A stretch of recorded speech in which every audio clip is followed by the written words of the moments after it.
Esto es una producción de Mindalia Televisión y Mindalia Radio, audiovisuales sin ánimo de lucro de Mindalia.com, para aportar conocimiento y crear conciencia. Mindalia.com, la primera red social de ayuda altruista a través del pensamiento.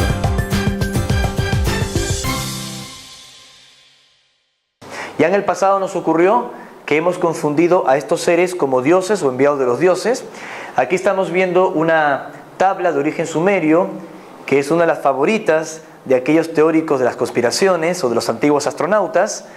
Aquí estamos viendo a un presunto dios Anunnaki, que además de tener un Rolex, ¿no?, un reloj grande, ¿no?, como los que me gustan a mí y a mi suegro, muy grande, tenía ahí el extraterrestre o lo que sea, pero también tiene como una piña en la mano que la está tomando. Y esa piña, para algunos estudiosos, por ejemplo, entre ellos David Wilcock, que lo conocí también allí en los Estados Unidos, representa la glándula pineal, que se encuentra en el centro del cerebro, que los budistas asocian al tercer ojo, la capacidad de ver más allá de lo evidente, y que algunos creen que en realidad este ser alado, que representa el cielo, se lo está quitando la humanidad. Que en algún momento, como dicen los esotéricos, habríamos tenido grandes capacidades psíquicas enormes, y de pronto esto como que fue reducido para que pudiéramos adaptarnos más al planeta, estar más presentes aquí, según otros un poco más pesimistas, para ser carne de cañón, esclavos, para manipularnos. No estoy tan de acuerdo con esa teoría, al margen que, como ya dije, hay de todo en el universo. La glándula pineal en el pasado tenía el tamaño de una pelota de ping pong.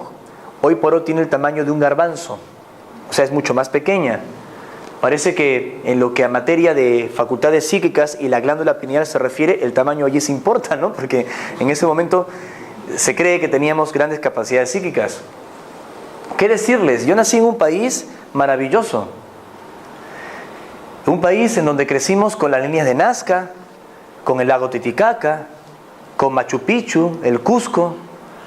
En el colegio recuerdo que nos llevaban a ver los museos preincas con huacos, cerámicas, y a mí desde entonces ya me llamaba la atención aquellas cerámicas, huacos o figuras que tenían algunos elementos que parecían estar vinculados con lo extraterrestre. Solo después, cuando tuve los contactos de las experiencias y haberme encontrado cara a cara con estos seres, hace más de 20 años estoy en relación con ellos, y siempre sus mensajes han sido de alternativa, de esperanza, positivos. Nunca me han obligado a hacer nada que no quisiera. Siempre me han dado consejos muy positivos y maravillosos, y les he podido ver incluso acompañados de otros testigos. En 8 oportunidades he estado con ellos. Y creo que mi formación cultural en Perú, donde viví hasta mis 20 y pico de años, fue el caldo de cultivo para tener la mente abierta a lo imposible en el país del lago Titicaca y de Machu Picchu. O sea, para tener una mente abierta a lo imposible. Aquí está viendo otra de las figuras de Nazca que se asocia a un presunto y antiguo astronauta. No estoy diciendo que lo sea. Si algún arqueólogo ortodoxo pilla este vídeo en YouTube, los cabellos se le van a encrespar. Hay un conferencista que está diciendo que esto es un extraterrestre. No estoy diciendo esto. De hecho, en mi país, a esta figura, cuando uno la sobrevuela en la avioneta, le llaman el astronauta, porque tiene una gran cabeza y un cuerpo humanoide. No sabemos qué es, pero todos sí estamos de acuerdo en que estas líneas y estos trazos han sido creados para ser vistos desde el aire, desde el cielo. Los antiguos viracochas que podían volar. ¿Qué tal si los objetos que nosotros fotografiamos en nuestras salidas de campo, en nuestros contactos programados, aquí algunas imágenes que nosotros hemos logrado en nuestras experiencias, algunas como ven a pleno día, de objetos sólidos, metálicos, qué tal si hubiesen sido vistos estos objetos por nuestros ancestros? ¿Qué hubiesen pensado? ¿Que eran dioses? ¿Que eran emisarios? Algo que hemos hecho para confirmar los mensajes que afirmamos recibir es tener contactos programados, pero con testigos, con testigos. Yo lo vengo haciendo todos los años, con decenas de testigos. Recibimos una hora exacta, un parámetro horario, vamos a un lugar y en ese lugar estos seres responden, aparecen, y en muchas de estas ocasiones, como las que están viendo aquí en diferentes países, hemos podido fotografiar o videograbar sus apariciones. Por eso no es la experiencia de contacto de Ricardo González, no es que yo recibo un mensaje y la gente tiene que creer en lo que este solitario testigo recibió, sino que hay muchos testigos que estuvieron conmigo en los contactos, que yo estuve con ellos en los contactos, que aparecieron estos objetos visibles, verificables, y que los pudimos capturar. Ya no está ocurriendo esto en el contactismo. Entró mucho la parte religiosa y de pronto, y lo digo con mucho respeto, una sola persona dice estar en contacto con seres o de las Pléyades o de Orión o de Andrómeda. Me contacto con seres de Andrómeda, pero vamos a ver, Andrómeda es una galaxia en espiral que está a 2 millones años luz de distancia de la Tierra. Es como que alguien de Andrómeda me conociera a mí y luego le dijese a sus paisanos en Andrómeda: estoy en contacto con seres de la Vía Láctea. Y todos miden 1,73 m y son morochos y tienen ese acento. O sea, realmente hay una serie de cosas muy raras y muy curiosas. Y aún así, esta persona recibe una gran cantidad de información, baja textos, baja libros, se publican en internet o se publican en editoriales, y la gente los acepta solo porque les resuena la información. Cuando no hay ningún tipo de verificación de lo que la persona dice.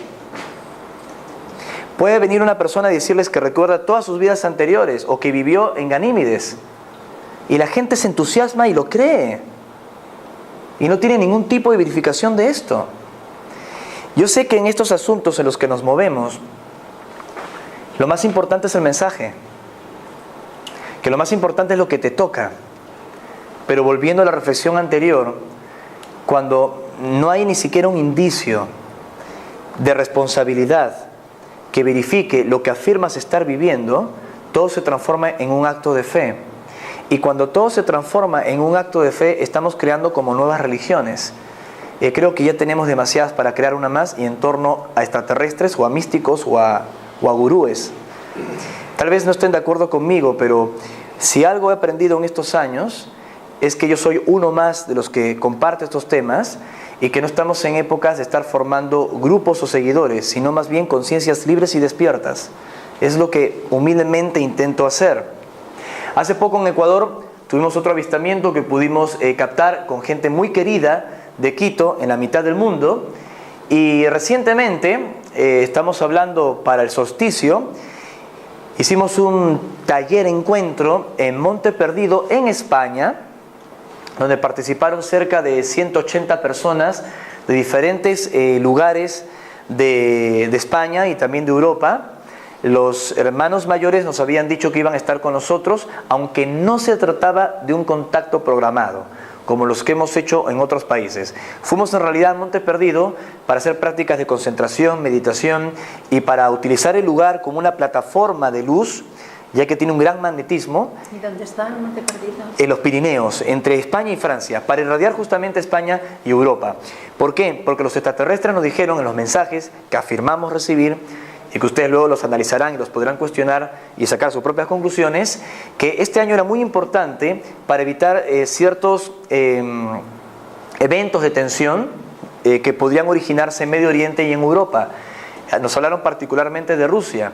De hecho, nosotros estamos viajando a Rusia en breve, guiados y orientados por ellos, para hacer una expedición a las montañas del Altai. Esto ya casi al final que estamos llegando de la conferencia se los voy a explicar mejor. Pero nos dijeron y nos sugirieron empezar en Monte Perdido, porque según ellos, en Monte Perdido hay una instalación de origen extraterrestre y también actividades de esta misteriosa hermandad blanca del mundo subterráneo que ha estado como olvidada. Desde que vengo a España, hace 14 o 15 años aproximadamente, siempre tuve interés en Monte Perdido. Y lo mencionaba en mis libros y le sugería a mis amigos españoles que fueran a investigarlo, a difundirlo, pero fueron muy pocos a investigarlo. Si alguno fue de trekking, de senderismo y de paseo, como que toda la energía estaba puesta en Montserrat, en Barcelona o en lugares similares. Y no se trata de comparar qué lugar es más potente o menos potente, porque eso es ridículo, sino de comprender que hay un enclave cuya energía no tiene nada que envidiar al Cerro Uritorco en la Argentina o a Monte Shasta en los Estados Unidos. Yo supe de Monte Perdido por culpa de Fernando Jiménez del Oso. Lo dije bien, ¿verdad? Porque me pareció un tipo fantástico. Si mal no recuerdo, era médico psiquiatra, ¿no? Y aún así investigaba estos temas. Las revistas que él publicaba, como algunos artículos en su momento de Juanjo Benítez y otros más, llegaban a Sudamérica. Los podías leer en Argentina, en Chile, en Perú, en México, ¿no? Y habían reproducido en una de sus revistas un artículo, esto en los años 80, que hablaba que militares norteamericanos especializados en una técnica que se llama remote viewing, o algo así como visión remota, habían hecho espionaje psíquico en Europa para ver, en la Guerra Fría, si habían algunas instalaciones subterráneas en algunos puntos de Europa. Según esta información, que nunca la pude confirmar, no sé si es auténtica o no, pero les cuento cómo empezó mi interés con Monte Perdido. En esta visión remota, o en estos viajes psíquicos de este equipo de militares entrenados norteamericanos, vieron que en el macizo calcáreo de Monte Perdido es la montaña calcárea más alta de Europa, habían túneles y estructuras donde vieron tecnología no humana. Y efectivamente nosotros, si mal no recuerdo fue el año 2012, con un matrimonio de Barcelona, con mis queridos Diego y Rosa Cintas, que también venían hace muchos años pues observando el misterio de Monte Perdido, fuimos con Sol, los cuatro, las dos parejas, a Monte Perdido a investigar y a verificar que el lugar realmente era de contacto. Recuerdo que recibí un mensaje, una comunicación telepática con un impulso por escribir, le llamamos psicografía. El canal o la antena es consciente de la recepción durante la misma, y como suelo ser, les pedí un avistamiento de respaldo, que confirmase todo cuanto nos habían dicho en el mensaje, o por lo menos que hubo el contacto. Así que salimos del bosque. Si ustedes se ubican en Monte Perdido, de Campamento Pineta, yendo más hacia donde empiezan las rutas de senderismo, está el parqueadero, creo que dicen ustedes, allí teníamos el coche. Y le habíamos pedido el avistamiento y efectivamente aparecen unos objetos haciendo zigzags muy alto en el cielo, y ya para nosotros era suficiente. Y Diego dice, ¿por qué no les pedimos un objeto que vuele más bajo para quitarnos de dudas? Sabemos que son ellos, pero que estén a cota baja, ¿no? Que estén más próximos. Y se los pedimos mentalmente, y acto seguido aparece una luz muy fuerte, ¿no? Que va dibujando la silueta accidentada de los picos que teníamos hacia nuestra derecha en el parqueadero. Nosotros entusiasmados, ¿no? Yo tenía una cámara colgada en el cuello, y en ese momento, créanme que no me importaba capturar los avistamientos, como en otras ocasiones sí lo he hecho. Y bueno, antes de subir al coche, estaba haciendo frío, recuerdo que Rosa saca un sándwich que lo prepara con queso semicurado de oveja, estamos en España, era inevitable. Le pone aceite de oliva primera prensa, desde luego. Así que yo ya estaba teniendo mi encuentro cercano a tercer tipo en ese instante, ¿no?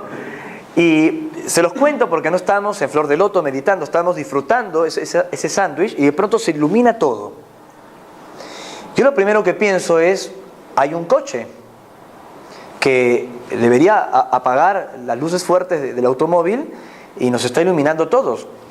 Yo me baso en un principio de sentido común que se llama la navaja de Ockham. No sé si lo conocerán. Dice que si estás en tu casa, durmiendo en la cama, y escuchas un ruido en la cocina, lo más probable es que entró el viento y movió una ventana, o que es tu gato que se levantó a hacer pipí, a que sea la proyección holográfica de Astar Sherar. ¿Se entiende? Quiere decir que la explicación más sencilla y más coherente siempre es la más sensata, hasta que los hechos demuestran lo contrario. Así que cuando vi todo iluminado, yo pensé que lo que teníamos al lado era un coche que nos estaba iluminando. Pero de pronto vimos que la luz no venía del lado, venía de arriba. Y los cuatro, así con el sándwich así, levantamos el rostro hacia arriba, y había un objeto que pulsaba una gran energía y nos había lanzado un haz de luz. En ese momento yo dije, está muy cerca. Tomé la cámara que recién teníamos con nosotros, una cámara bridge, creo que le llaman, semiprofesional, con un gran zoom, una Nikon, y la levanté para tratar o de fotografiarlo o de filmarlo, e inmediatamente el objeto como que se encogió y se fue rápido hacia arriba. Para nosotros fue extraordinario, y fue la confirmación de que efectivamente Monte Perdido tenía algo. Y aquí nos reunimos pues con la gente para meditar, trabajar. La mayoría de los asistentes fueron testigos de avistamientos que se dieron las 2 noches que permanecimos allí.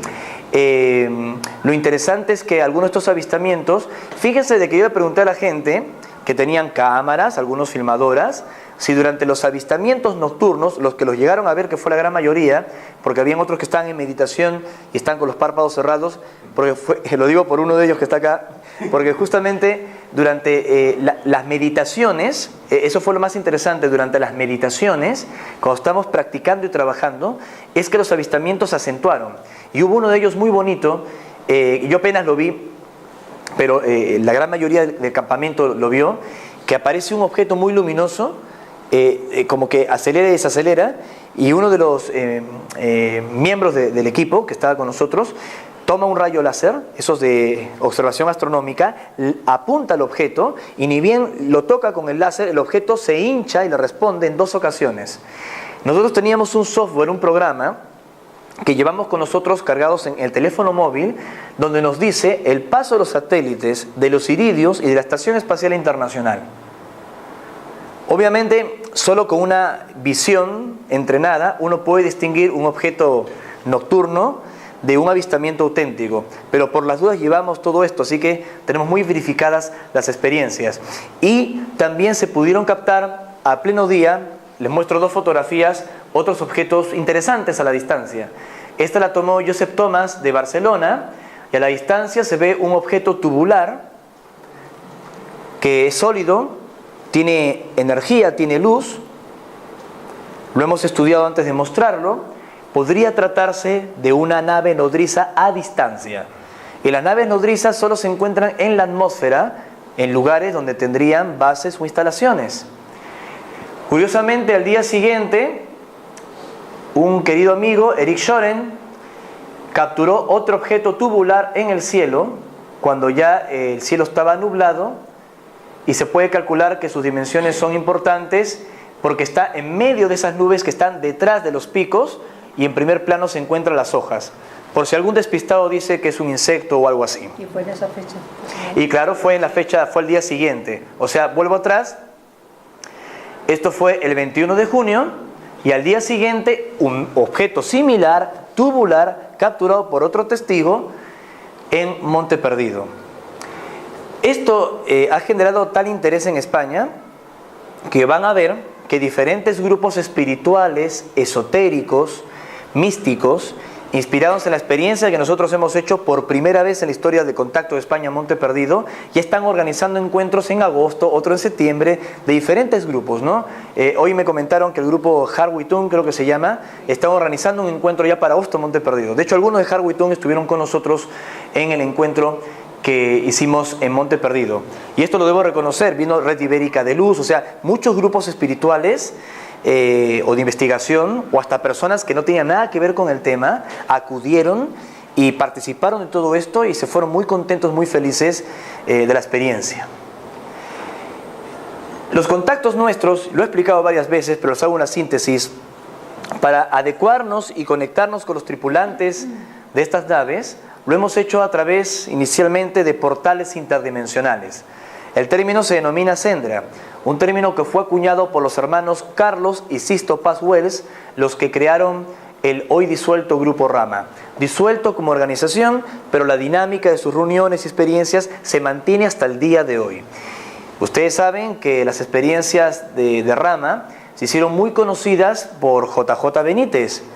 Cuando el hermano mayor de Sisto, Charlie, invita a Benítez a un avistamiento programado en el desierto de Chilca, va Benítez con Charlie, con Carlos, tienen el avistamiento justamente en el cumpleaños de Benítez, el 7 de septiembre de 74, y cuando vuelve aquí a España, Juanjo publica Omnis SOS a la Humanidad, que genera la aparición de muchos grupos, no solo en vuestro país, sino también en Latinoamérica.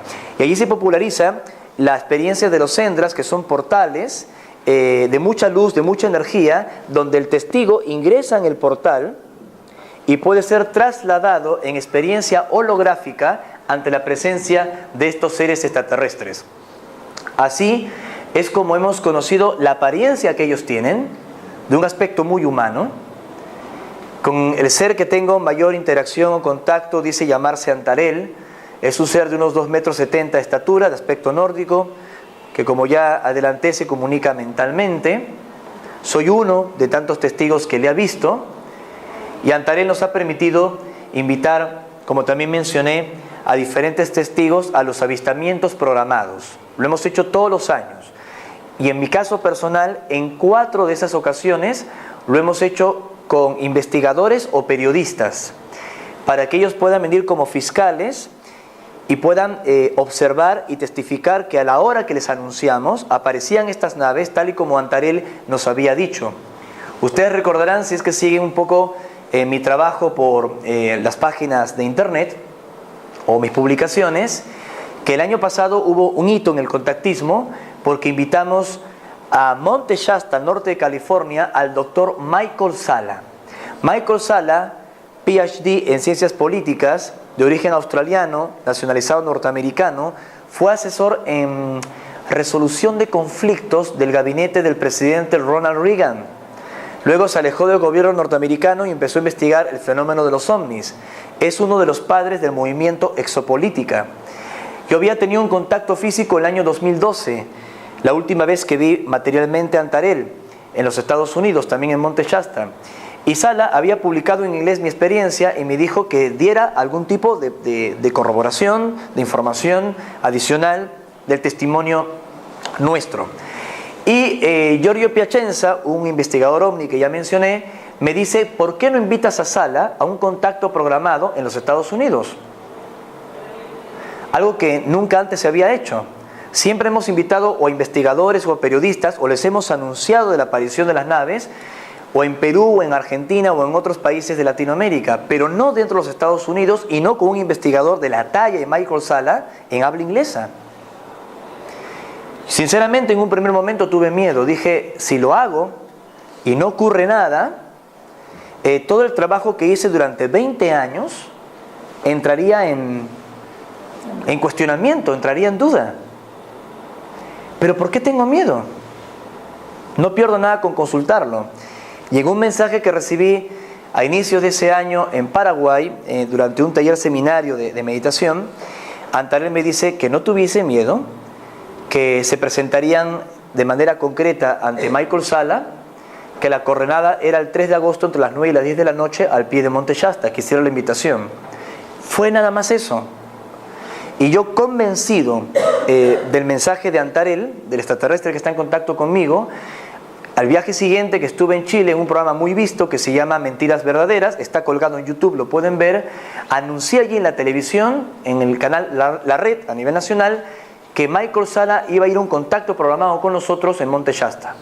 Se le anunció a Michael Salla, vino con nosotros a Shasta y efectivamente aparecieron 4 objetos muy concretos que él pudo ver con 50 testigos que estaban con nosotros, ¿no? Habían también otros investigadores, un locutor de radio, otros periodistas, gente común, o sea, hubo mucha gente, y el testimonio de Salla ha sido muy importante porque luego nos permitió estar en la cadena NBC los Estados Unidos, hablando vía satélite a 27 países. Estamos hablando de una audiencia de 100 millones de personas. Para que tengan una idea de lo que esto significó y que ha permitido que por primera vez me inviten al congreso ovni más importante del mundo, que es el UFO Congress, que se hace en Nevada, donde habitualmente no invitan a contactados latinoamericanos, y he tenido el honor de ser el único contactado latinoamericano invitado para noviembre de este año. Les voy a presentar un vídeo que resume un poco la experiencia que tuvimos con el doctor Salla. Yo creo que en este congreso, que por intermedio de Paola Harris, que es una de las mejores investigadoras ovni del mundo, vamos a compartir un mensaje diferente a lo que habitualmente se habla en los congresos de temas ufológicos. Que no todo es UFO, no todo es ovni, no todo es abducción, raptos, chupacabros, chupachancho, chupa de todo lo que sea. No todo es reptiloide, conspiraciones, esclavos, minas de oro. Alguien ha hecho bien su trabajo para meterle esas historias a la gente.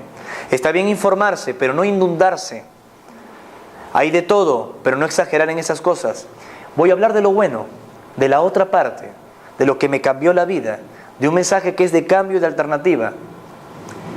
Así que aquí lo tienen a Michael Sala y les presento un muy breve resumen de esta experiencia que tuvimos en los Estados Unidos el año pasado. Llegó el momento, amigos míos, lo que habíamos anunciado hace harto rato ya. ¿Qué pasa? La última vez que nos visitó en el primer programa, Ricardo González, él dijo que iba a juntar un grupo de personas para que fueran testigos privilegiados claramente de un contacto, de un avistamiento ufológico. Esto se llevó a cabo en un lugar en Estados Unidos, en un bosque a los pies de una montaña, y la verdad es que esto ocurrió, que por supuesto acaparó la atención inmediata de la prensa nacional de aquel país. Vamos a la nota y a la vuelta quedó todos los detalles, amigo mío, de qué sucedió en aquel momento. Atención.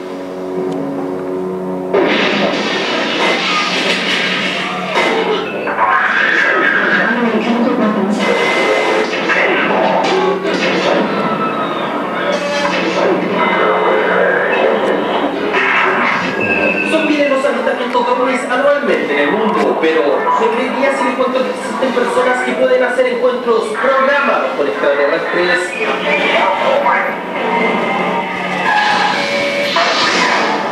Él es Ricardo González, un miembro de Exopolítica que, escuche bien, ha tenido contacto acordado con extraterrestres, y esto en presencia de otras personas. Así es. Este gesto positivo, maravilloso de los extraterrestres, demostrarse en una hora exacta ante un grupo grande de testigos y con un notario inmejorable como el doctor Michael Sala.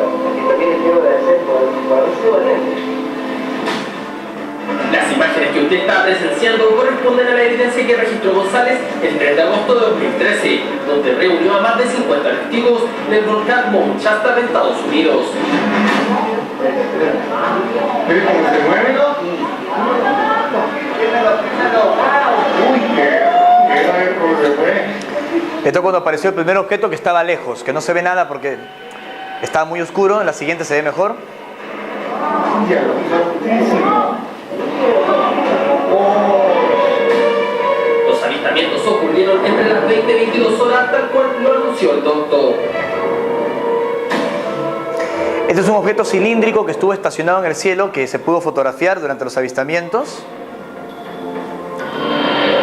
Esta es una esfera de un color rojizo, volando muy baja, que hacía zigzags. A la cita concluyó el doctor Michael Sala, uno de los principales eruditos de la exopolítica a nivel mundial, además del ufólogo peruano Giorgio Vicenza y otros entendidos en la materia. Tal fue el éxito del evento que el canal internacional NBC le dio cobertura, una instancia que el experto aprovechó para explicar cómo se pueden predecir dichos sucesos.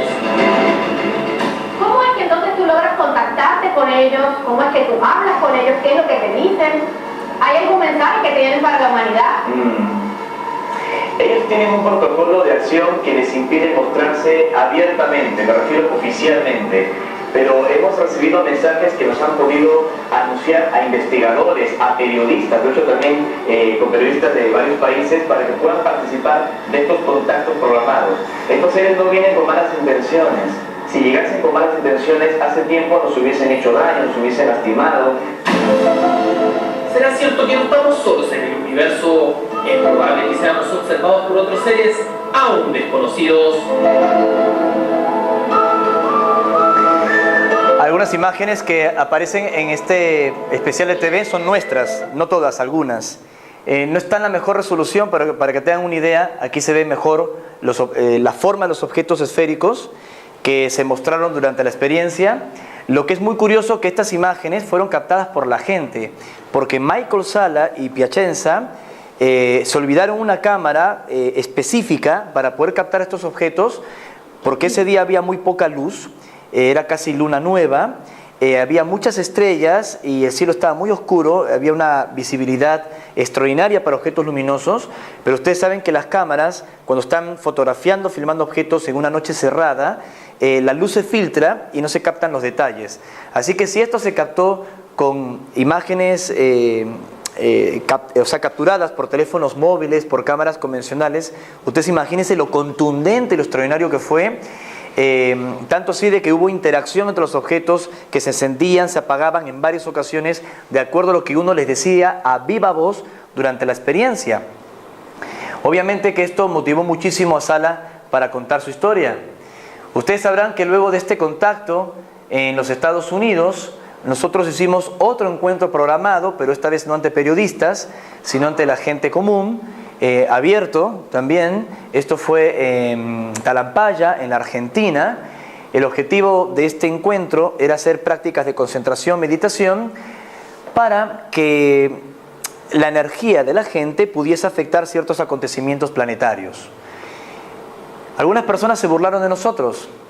Dijeron que éramos un grupo de locos, que nos íbamos a reunir en el desierto de Talampaya a meditar por el planeta para evitar que estallase la guerra con Siria. Ustedes recordarán que en ese entonces, ahí están las noticias, se hablaba de una guerra, de un ataque preventivo en Damasco. Nosotros habíamos recibido de Antarel la indicación desde el mes de enero, cuando estuvimos en Sierra de la Ventana, en provincia de Buenos Aires, en Argentina. Y pasó algo extraordinario, que faltando una semana para el 7 de septiembre, la fecha del encuentro, el Papa Francisco, por esas curiosidades de la vida, pidió una jornada mundial de oración por la crisis en Siria.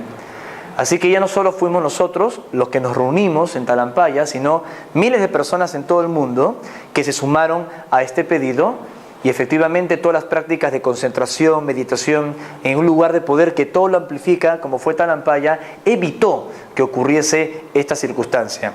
Soy un ferviente convencido de que el poder de la intención puede hacer cosas maravillosas. Si 300 personas de 16 países nos juntamos aquí en Talampaya y se pudo evitar esta situación, esto es Talampaya, que es un lugar hermoso en La Rioja, en la Argentina, y pudimos evitar con el concurso de decenas de miles de personas en todo el mundo a través de la meditación que esto ocurriese, ¿por qué no hacer esto constantemente? Y no exactamente convocar reuniones, está todo bien. De hecho, la próxima que vamos a hacer es en Monte Shasta, el 21 de septiembre, en los Estados Unidos, y en enero un encuentro abierto, gratuito, obviamente, en el Uritorco, en Capilla del Monte, que están todos invitados. Todos invitados, son bienvenidos. Hacemos estos encuentros para aprovechar la energía del hogar de estos temas y enviarla al planeta que tanto lo necesita, como lo hacían nuestros ancestros, de que estos lugares amplifican la energía. Pero más allá de estos encuentros, como decía, ¿por qué no intentamos tener esa energía a nivel personal, a nivel de pareja, a nivel de familia? Los microencuentros, que es en la casa, en la familia, porque eso lo puede cambiar todo, puede afectar la sociedad. ¿Por qué voy a intentar abrir un portal o hacer una serie de cosas que están fuera de mí mismo, cuando no intento abrir mi propio portal y estar conectado conmigo mismo? No tenemos que buscar las cosas de afuera hacia adentro, sino de adentro hacia afuera. Lo que pasa es que las cosas de afuera siempre llaman la atención. Y hago este hincapié porque hablar de estos contactos programados, de estos encuentros que hacemos, de estas verificaciones que hemos dado, no es para que uno vaya a buscar experiencias extrañas. Más allá de la verificación, que como digo siempre es importante, sino encontrar la esencia que se halla detrás de los encuentros cercanos. Que el encuentro cercano más importante es con uno mismo. Pues en este momento en que, ya entrando al final de la charla, nuestra humanidad está enfrentando diferentes tensiones, divisiones, injusticias, donde el mensaje del contacto extraterrestre nos puede ayudar a comprender lo que tenemos que hacer y lo que viene. En un planeta donde hay desigualdad y todavía mucha pobreza, donde estamos muy preocupados por la crisis y la economía, y donde muchas veces el poder económico que tienen algunas potencias se invierten en armamento para lastimarnos entre nosotros.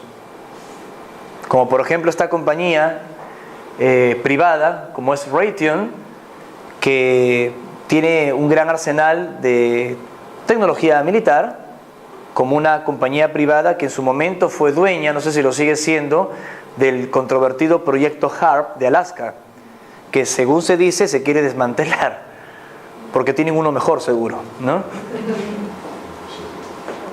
Que no es solo un estudio de las microondas o de señales cósmicas o de ondas de radio, hay una serie de teorías, sino que también pueden servir para afectar climáticamente destinos específicos en otras naciones. Compañías militares que están construyendo búnkers o bases subterráneas en diferentes lugares del globo, o tal vez las responsables de algunos centros subterráneos, como las montañas del Colorado, donde otrora Nikola Tesla habría tenido sus experiencias. A estas alturas de la charla, sé que hay un tema que todavía no toqué. Sé que lo están esperando. ¿Verdad? Les he leído la mente, ¿no? Sé lo que están diciendo. Qué interesante todo, qué fantástico, pero ¿y eso? ¿Y eso en qué momento? ¿Dónde encaja con toda esta historia? Fue muy importante hablar de los expedientes secretos, de las agencias de inteligencia, de los contactos y los contactados, de los viajes en el tiempo, de Filadelfia, de nuestra experiencia, de lo que vivió Michael Salla en la época de Reagan y cómo se transformó en un gran investigador de la exopolítica, como también lo es Paola Harris y entre otros más, y hacer como ese hilo conductor entre temas que tal vez ustedes conocían más o menos y que estaban aislados, pero con un hilo conductor, para que puedan entender lo que les voy a contar en esta parte final.